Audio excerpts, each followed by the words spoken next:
iniciou, né? Direito do consumidor, nós vamos dar início hoje, tá certo? Então, vamos embora. Tudo certinho, tá me vendo, me ouvindo bem, não é, Raika? Sim, sim. Nossa chamada já está sendo gravada, então vamos dar início mais uma pílula do conhecimento. Hoje nós iremos estudar as disciplinas de Direito Processual do Trabalho e também a disciplina de Direito do Consumidor. E eu já vou começar aqui expondo para vocês os slides da aula, tá? Vou compartilhar aqui a tela. E nós vamos começar com Direito do Consumidor, tá? Vou colocar aqui. Tá conseguindo ver o slide direitinho? Tô sim, professora. Pronto, então vamos lá. Direito do consumidor é uma disciplina que está lá no meu top 2, né? Cai 5 questões da FGV. Então, é uma disciplina que tem um conteúdo um pouco mais enxuto, né? É uma disciplina também muito tranquila. Por quê? Porque direito do consumidor é nosso dia a dia, né? Então, muita coisa do direito do consumidor a gente já sabe. A gente só não sabe tecnicamente, né? Só não teve aí a oportunidade de conhecer a temática de forma técnica. Mas no cotidiano, no senso comum, a gente já entende muita coisa de direito do consumidor. Então, não é uma disciplina difícil, é uma disciplina tranquila, né? Basta você conhecer os institutos e você conseguir linkar que você consegue se dar bem na prova, tá? Então, quais são os conteúdos que caem lá em direito do consumidor? Cai em política nacional das relações de consumo, direito do consumidor, responsabilidade civil e relações de consumo, questões e processos incidentais e proteção contratual. Cai também em defesa do consumidor e juízo e práticas comerciais, tá? E nós vamos começar a nossa aula de hoje com noções introdutórias acerca do direito do consumidor. Então, primeiramente, né, nós precisamos compreender que a proteção ao consumidor ela é necessária diante de uma relação que não é igual. Diante de uma relação, acho que alguém está pedindo para entrar.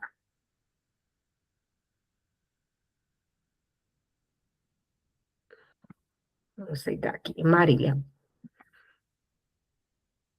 Olá, Marília, bom dia. Então, vamos lá, vamos lá. Vamos dar continuidade.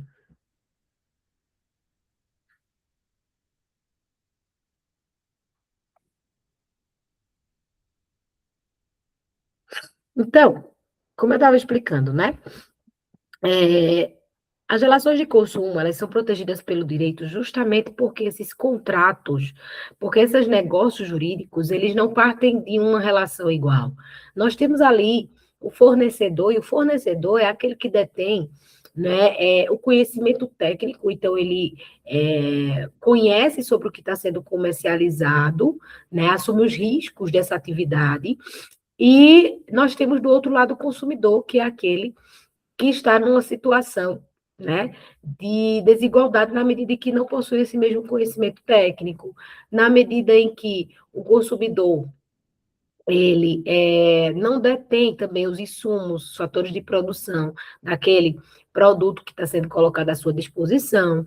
Então, o consumidor, ele é parte, sim, vulnerável na relação contratual. Então, por isso que existe a necessidade de uma proteção aí do Código de Defesa, da criação do Código de Defesa do Consumidor, justamente para poder amparar essa relação que é desigual. Então, a norma é uma norma de ordem pública, interesse social, tá? Lembrando que as normas previstas em relação ao consumidor são irrenunciáveis e indisponíveis, devendo, inclusive, ser aplicadas pelo juiz de ofício, tá? E aí, o que a gente vê muito na prática, né? E aí eu vou falar um pouquinho rapidinho, só para vocês entenderem. A gente vê muito na prática o seguinte, né? Nós temos que estar todo o tempo informando em juízo que aquela relação é de consumo. E aí, o que é que acontece? A parte contrária sempre tenta trazer essa relação para o direito civil. Por quê? Porque se eu tiro do direito do consumidor e coloco no direito civil, a relação ela é de paridade. E aí, nessa circunstância, não há que se falar, por exemplo, em inversão do ônus da prova, que é quando o consumidor não tem conhecimento técnico para provar sobre aqueles fatos, e aí cabe ao fornecedor fazer essas provas, né? Porque a regra no processo civil é que quem alega tem que provar, mas no direito do consumidor, a gente tem a possibilidade de se inverter a ordem e o juiz determinar que a outra parte prove o que o consumidor está alegando, tá? Prove o contrário, na verdade. E aí, o que é que acontece? O direito do consumidor, como eu estava dizendo para vocês, é norma de ordem pública. O juiz pode aplicar, inclusive, de ofício, se ele verifica que aquela situação é de consumo, mesmo que as partes não tenham requerido. Mas o que eu tenho observado na prática é que a gente vem tendo que demonstrar que a relação é de consumo, né? Tendo que mostrar os requisitos, que os requisitos estão sendo cumpridos. E aí, reconhece, né, no caso, essa abusividade dessa cláusula, né, declarando nula inclusive, se houver qualquer abusividade nesses negócios jurídicos, tá? Temos aqui a súmula 381 do STJ, que ela traz uma exceção muito importante. Ela vai dizer que, em relação aos contratos bancários, é vedado ao magistrado reconhecer de ofício a abusividade de cláusula, tá? Nesse caso aqui, vejam, o juiz, como nós já vimos inicialmente, em regra, o que é que ele faz? Ele faz o reconhecimento da abusividade das cláusulas contratuais e aplica as normas de direito do consumidor de ofício, as partes não precisam requerer. No entanto, quando a gente está falando de contratos bancários, aí nós precisamos ter um adendo aí, porque tem a súmula 381 do STJ que diz que, nesses casos, as partes têm que requerer para o juiz poder declarar a nulidade de alguma cláusula contratual, tá? Quais são os elementos da relação de consumo? Primeiro, minha gente, a relação de consumo, ela tem alguns personagens. Quem são os personagens? Consumidor, fornecedor. Nós temos aí esse fornecedor que vai oferecer um serviço ou um produto para esse consumidor, tá? Quem é o consumidor? O consumidor, no conceito estrito sensu, ele vai ser toda pessoa física ou jurídica que adquira ou utiliza o produto como destinatário final, tá? Qualquer pessoa física ou jurídica que adquira ou utiliza o produto ou serviço como destinatário final. Ou seja, se não estiver como destinatário final, ele entra na cadeia de produção como fornecedor, tá? E o fornecedor, ele vai desde o fabricante até o comerciante. E aí, se eu adquiro um produto ou serviço como destinatário final deste produto ou deste serviço, eu sou considerado consumidor. Se não, eu serei considerado fornecedor, tá? Temos também aqui um conceito ampliado de consumidor. A lei, o Código de Defesa do Consumidor, lá no artigo 2º, ele também equipara a consumidor a coletividade de pessoas, ainda que indetermináveis, que hajam intervindo nas relações de consumo. São considerados consumidores lato sensu, ou seja, são consumidores que, embora não tenham diretamente adquirido o produto ou serviço, mas que foram atingidos, né, pela utilização daquele produto ou serviço, tá certo? Eu trouxe aqui um exemplo para vocês, tá? Um medicamento foi criado, a gente já viu isso nas reportagens, a gente já viu isso na televisão. Um medicamento foi criado, distribuído e está na prateleira de diversas farmácias. Após o lançamento, foi constatado um defeito que causa dano à saúde dos consumidores. Os consumidores que ainda não compraram e ainda não usaram esse medicamento não são consumidores em sentido estrito, porque eles não compraram.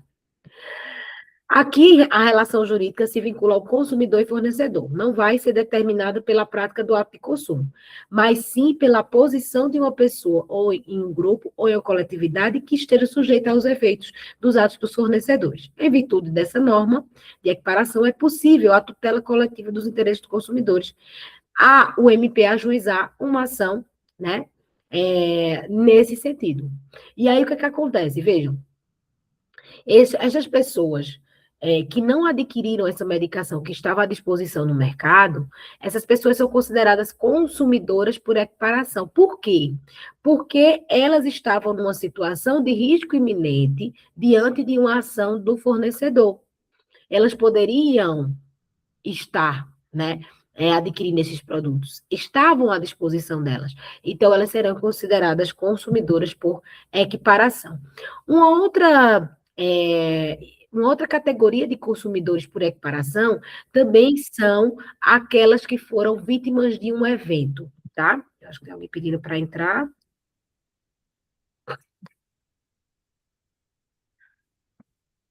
Olá, Juju, bom dia.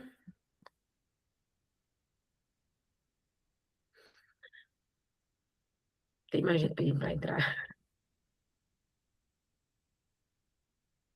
Vamos lá. Voltando.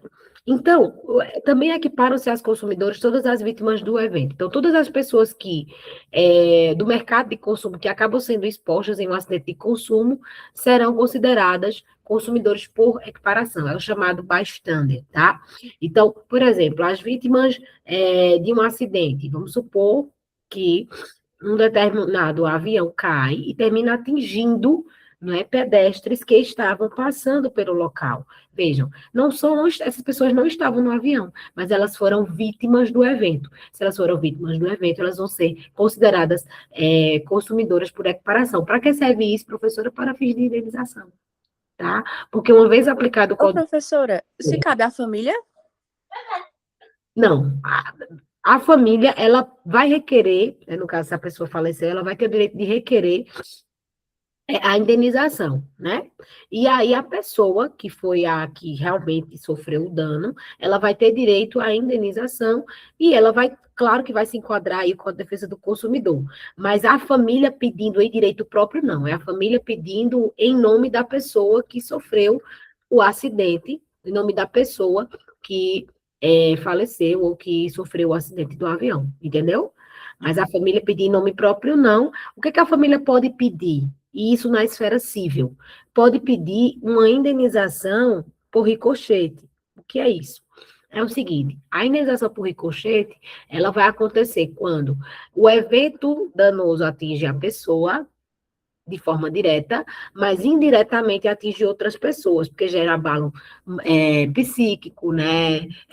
Gera aí um sofrimento. Então, por exemplo, no caso da vítima do avião que faleceu, a família pode pedir uma indenização e vai ser enquadrada aí com a defesa do consumidor a indenização por ricochete, que é a indenização indireta, ou seja, a família não sofreu pelo evento diretamente, mas sofreu os danos emocionais decorrentes daquela situação. Agora, lembrando que isso vai ser, né, vai acontecer em nome da pessoa, do consumidor, né?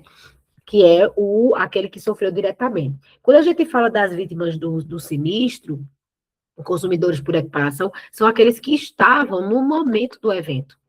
São aqueles que foram atingidos pelo evento, tá certo? No caso da família, é uma questão civil, indenização, tá?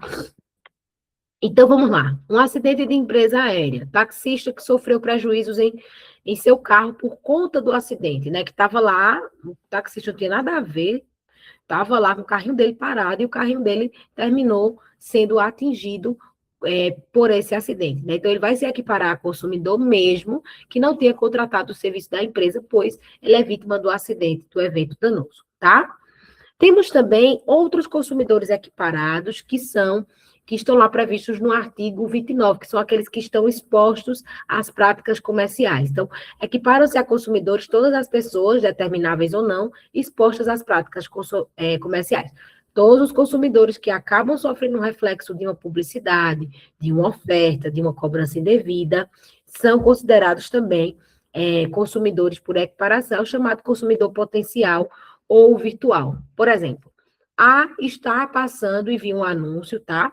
Por mais que não tenha comprado o produto ou contratado o serviço, só o fato de visualizar aquele anúncio já equipara ele a consumidor.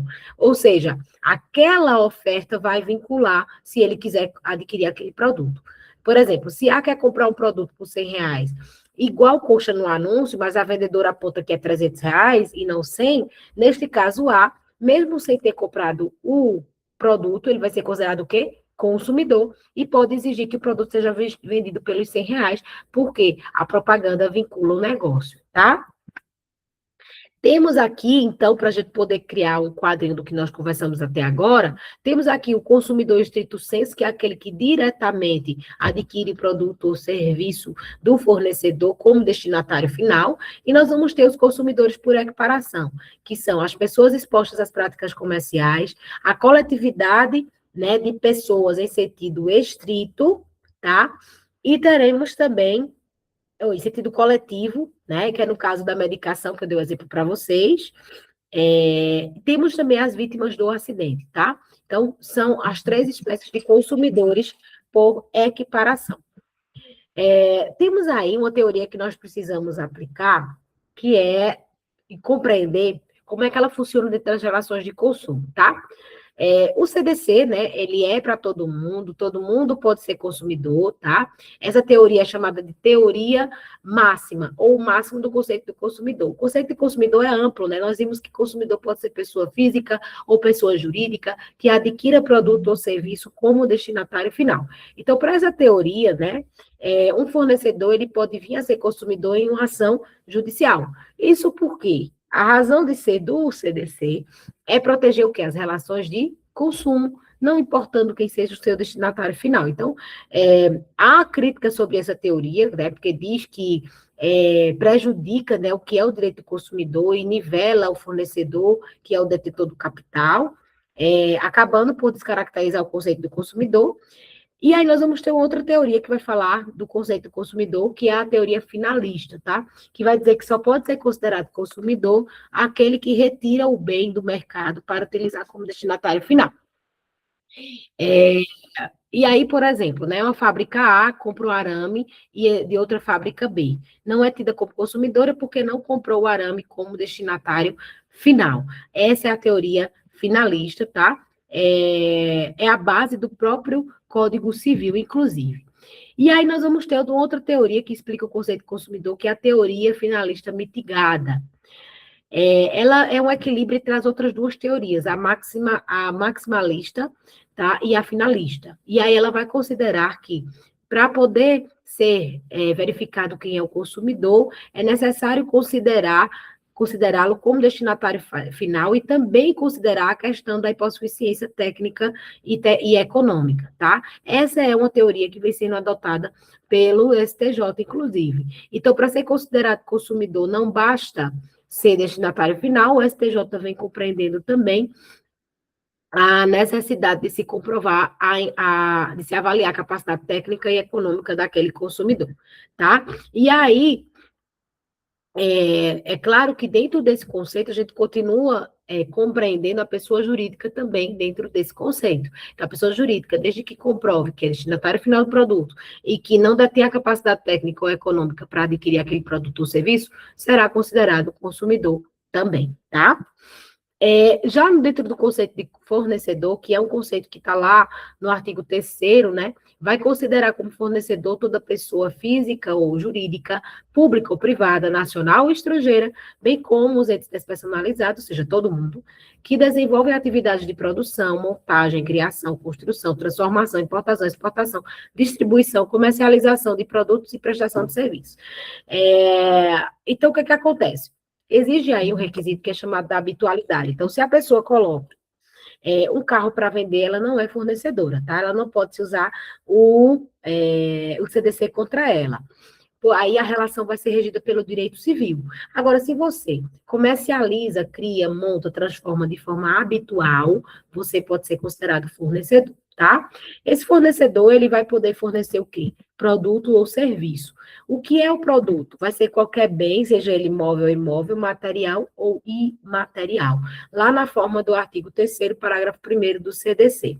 E o serviço vai ser a atividade fornecida no mercado de consumo mediante remuneração, inclusive as de natureza bancária, financeira, crédito e securitária, salvo as decorrentes das relações trabalhistas, claro, né? Porque aí vai ser competência da Justiça do Trabalho. Mas toda atividade, todo serviço que é colocado dentro do mercado de consumo é considerado para fins de relação de direito do consumidor, tá? Com relação à política nacional das relações de consumo, essa política, minha gente, ela estabelece justamente alguns princípios básicos nas relações de consumo, para que os consumidores sejam protegidos na sua dignidade, na sua saúde, na sua segurança, né? Garantindo a qualidade de vida destes consumidores e, ao mesmo tempo, também segurança na aquisição destes produtos ou serviços. E aí, o artigo 4º do CDC vai trazer esses princípios que formam a política nacional de relações de consumo. E aí nós vamos ter o reconhecimento da vulnerabilidade do consumidor no mercado de consumo, porque o consumidor ele é aquele que não detém o conhecimento técnico acerca do que está sendo oferecido, né? Então ele precisa ter essa proteção. A ação governamental no sentido de proteger efetivamente o consumidor, né? Inclusive, por isso que nós temos os PROCONs, né, nos municípios, justamente para poder colaborar, né, e proteger o consumidor.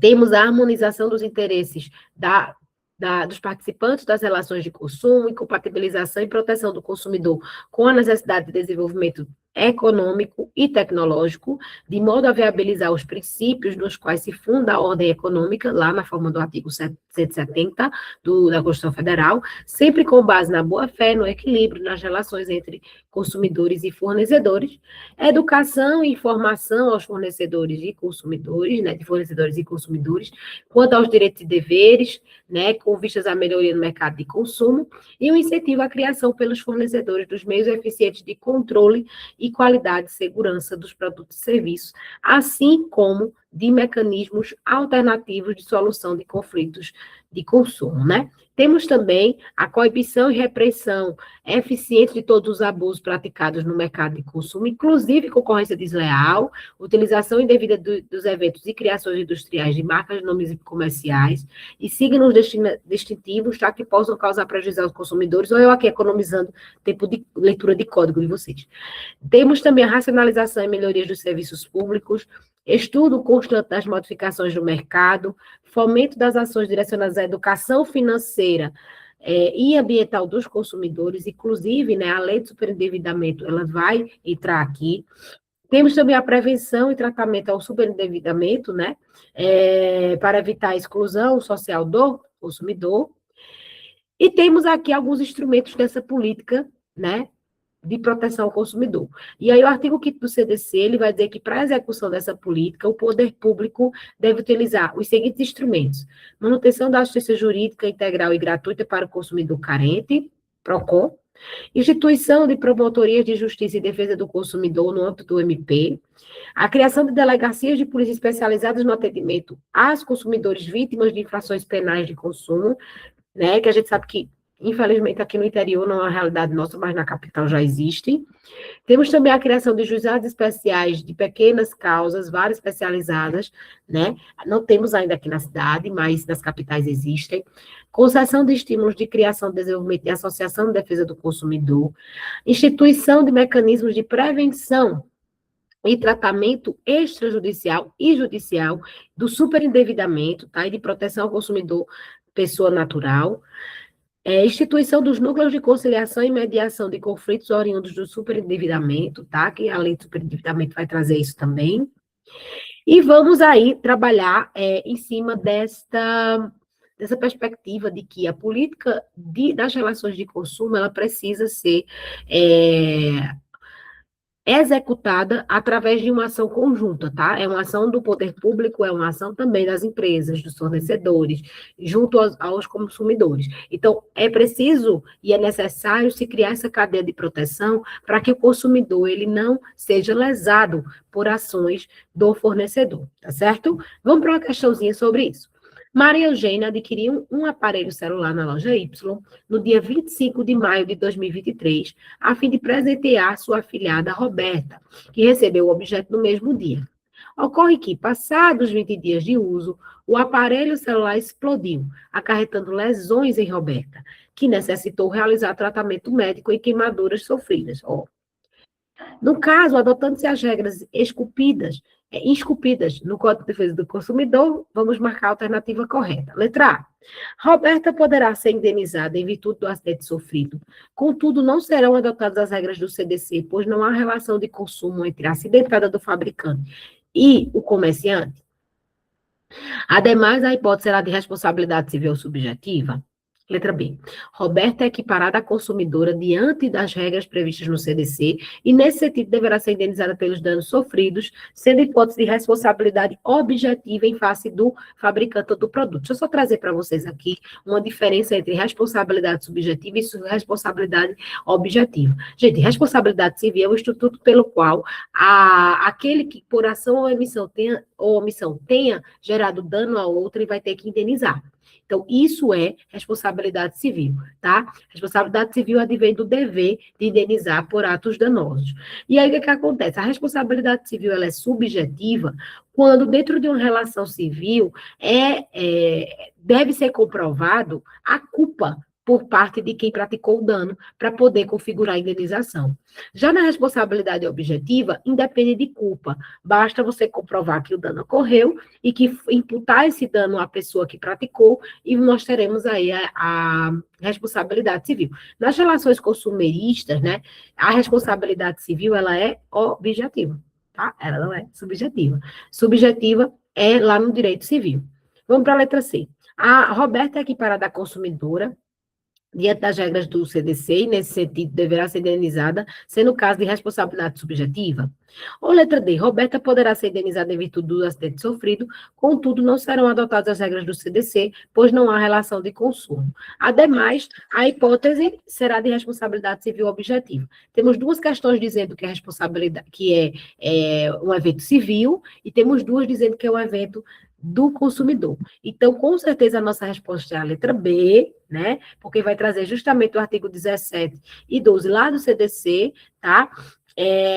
Que ela vai ser considerada como consumidora por equiparação, porque ela foi vítima do evento. Ela foi vítima do evento. Então, vai se aplicar o CDC e a responsabilidade, ela é objetiva, tá? Belezinha?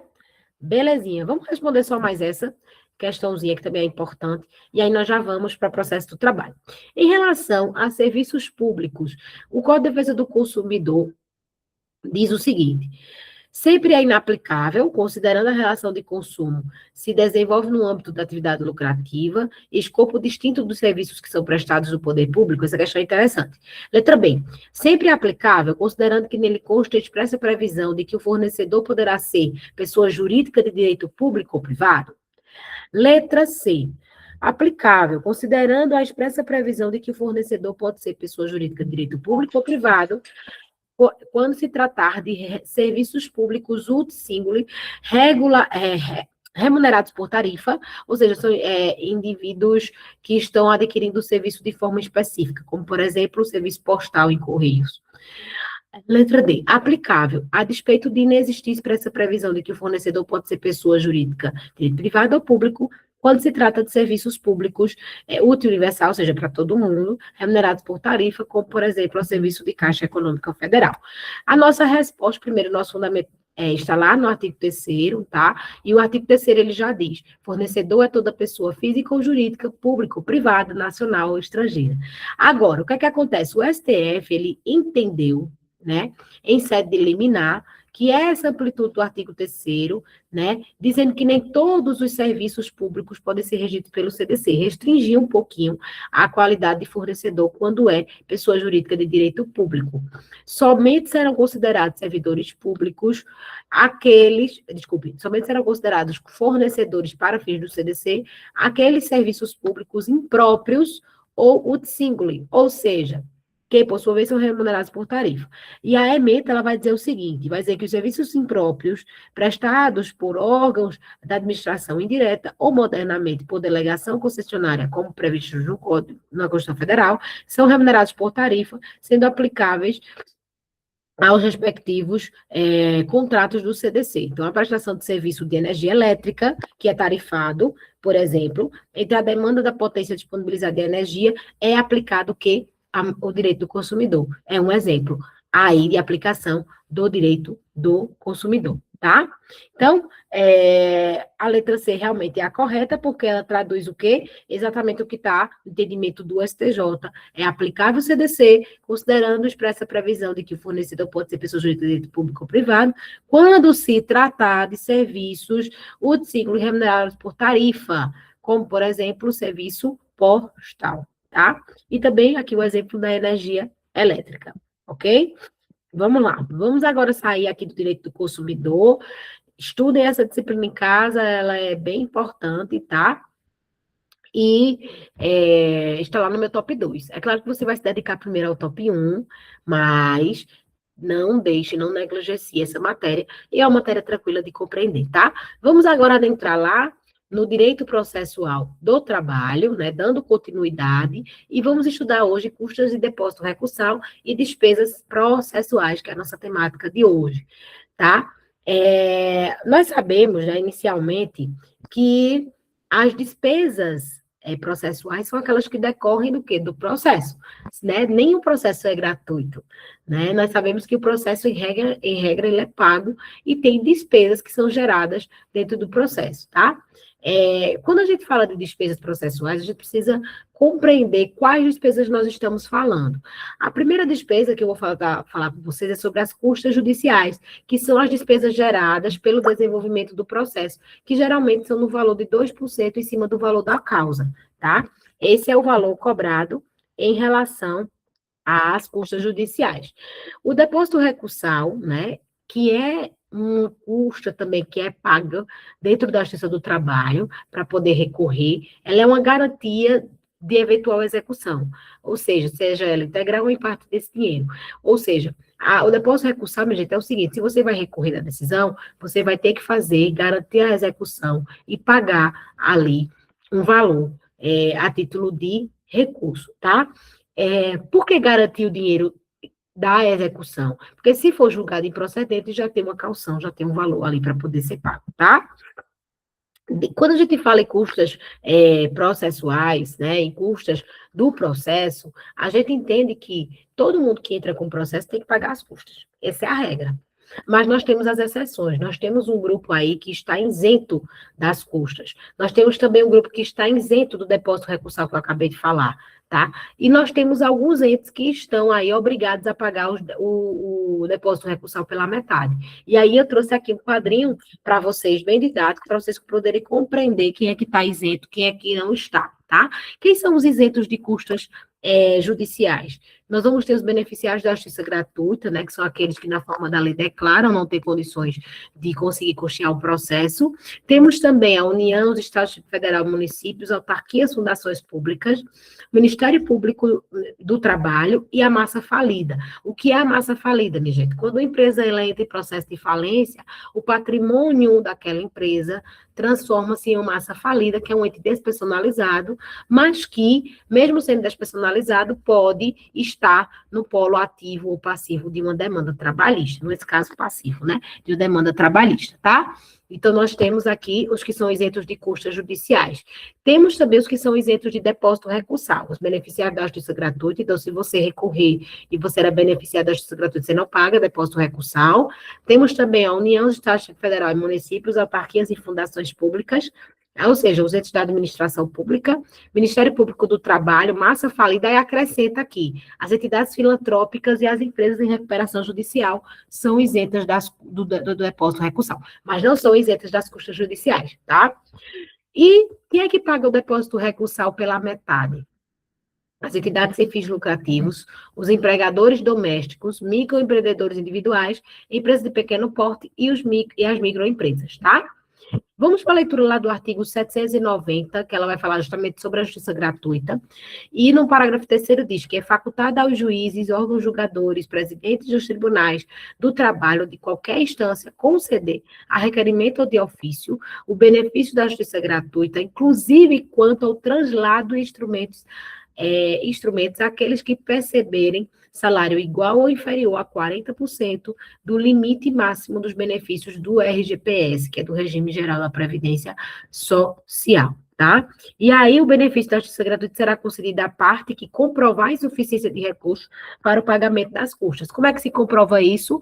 Através, né, do imposto de renda, se você paga imposto de renda. Se você não paga, aí você pega na Receita Federal, né, justamente uma comprovação da sua renda, porque tem como você fazer isso, né? E aí você consegue ter o benefício da justiça gratuita, tá? Geralmente, gente, o juiz, ele defere benefício da justiça gratuita sem precisar de documento. Quer dizer, é uma prática de alguns juízes ainda, mas na maioria das vezes os juízes agora estão optando por você comprovar justamente essa impossibilidade, tá? Dentro ainda das despesas processuais, nós vamos falar agora dos honorários periciais. Nós já conversamos um pouquinho sobre isso na nossa aula passada, está lá no artigo 790b da CLT. A responsabilidade do pagamento dos honorários periciais é da parte sucumbente, ou seja, a parte que perdeu o objeto da perícia, né? Ainda que beneficiária da justiça gratuita. Era isso que estava justamente previsto, né, dentro do artigo 790b. Só que aí nós temos uma ADI, né? Temos a ação direta de inconstitucionalidade, que é a 5766, que ela vai dizer o seguinte: rapaz, se a pessoa é beneficiária da justiça gratuita, não é justo que essa pessoa pague essa perícia, não, tá? E aí essa ADI, ela foi julgada, né, em sede de STF, e aí é uma decisão, tá? No sentido de que os beneficiários da justiça gratuita não teriam essa obrigação de pagamento dessas custas, tá certo? Temos aqui a súmula do 457 do TST, que vai dizer que a União é responsável pelo pagamento dos honorários do perito quando a parte sucumbente, objeto da perícia, for beneficiária da justiça gratuita. Então, quem é que vai pagar a conta? Quem vai pagar a conta é a União, não vai ser o beneficiário da justiça gratuita, na forma aí da decisão do STF em sede de ADI, tá? Então, embora tenha a previsão legal para que o beneficiário da justiça gratuita pague a perícia, existe já o entendimento, né, do tribunal, do STF em sede de ADI e do Tribunal Superior do Trabalho, lá na súmula 457, dizendo que a União vai pagar esses honorários, tá? Temos também aí, no parágrafo 2º, dizendo que o juízo poderá deferir o parcelamento dos honorários periciais e o juízo não poderá exigir o adiamento dos valores para a realização o adiantamento de valores para a realização de perícias. Ou seja, esses pagamentos, eles só acontecem após a perícia, não podem acontecer antes, tá? Se o juiz requerer o pagamento antecipado dos honorários periciais, qual será a medida cabível? Aí nós temos a OJ, que é a Orientação Jurisprudencial 98, do TST, que vai dizer que é ilegal a exigência de depósito prévio para o custeio dos honorários periciais, dada a incompatibilidade com o processo de trabalho, sendo cabível mandado de segurança, visando a realização da perícia independentemente do depósito. Então, vejam, se o juiz ele exige o pagamento prévio antes da perícia, ele está praticando um ato ilegal, e o instrumento que eu vou impugnar isso é o mandado de segurança, tá? A súmula 341 do TST, ele vai dizer que a indicação do perito assistente é faculdade da parte. Lembre-se que nós temos o perito que é nomeado judicialmente e nós temos o perito que é a parte contrata. Então, é ela quem vai responder pelos honorários desse profissional, tá? O artigo 791A da CLT vai dizer que ao advogado, e aí vamos falar da coisa boa, né, que é os honorários advocatícios, ao advogado que atua, ainda que atue em causa própria, serão devidos honorários de sucumbência fixados entre o mínimo de 5% e o máximo de 15% sobre o valor que resultar a liquidação da sentença, do proveito econômico obtido, ou, não sendo possível mensurá-lo, sobre o valor atualizado da causa, tá? São chamados honorários de sucumbência, que na Justiça do Trabalho são de 5 a 15. É diferente da Justiça Comum, porque na Justiça Comum, o percentual de honorários advocatícios é de 10 a 20. Na Justiça do Trabalho, de 5 a 15. Então, vamos responder uma questãozinha para a gente poder finalizar nossa pílula do conhecimento de hoje. Daniele, assistida pelo seu sindicato de classe, ajuizou reclamação trabalhista contra seu ex-empregador. Na audiência, as partes chegaram a um acordo de R$ 200 mil, mas o juiz indeferiu a concessão da justiça gratuita à autora, porque a situação financeira dela era comprovadamente muito confortável. O juiz fixou as custas em R$ 4.000. Considerando esses fatos e previstos na CLT, uma vez que nada foi convencionado no acordo, assinale a opção que indica quem pagará as custas. Letra A, o reclamado, pois as custas serão sempre pagas pelo réu. Letra B, o sindicato de classe deverá pagar as custas integralmente. Letra C, Daniele pois da sua situação financeira fez um acordo de vultoso valor. Ou letra D, se de outra forma não for convencionado, o pagamento das custas poderá ser em partes iguais aos litigantes. Sem dúvida, nossa resposta é a letra D, tá? Porque a alternativa diz exatamente o que está lá no artigo 789, parágrafo 17 da CLT, ou seja, quando as partes celebram um acordo de juízo, elas possuem liberdade para convencionar quem pagará as custas, se apenas o autor, apenas o réu, ou de maneira proporcional. No entanto, se o termo de acordo for omisso, a lei determina que o valor seja em partes iguais, 50% e 50%, entre os litigantes, tá certo? E aí, gente, com essa questãozinha, eu finalizo a minha pílula do conhecimento de hoje, e, desde já, dedico a vocês um bom dia, né? Bom estudo, que vocês continuem seguindo aí firmes e fortes, e amanhã nós nos encontraremos novamente para mais uma pílula do conhecimento, ok? Anotem as dúvidas para a aula presencial, tá? Anotem tudo direitinho e nos encontraremos amanhã. Cheiro, minha gente. Bom dia.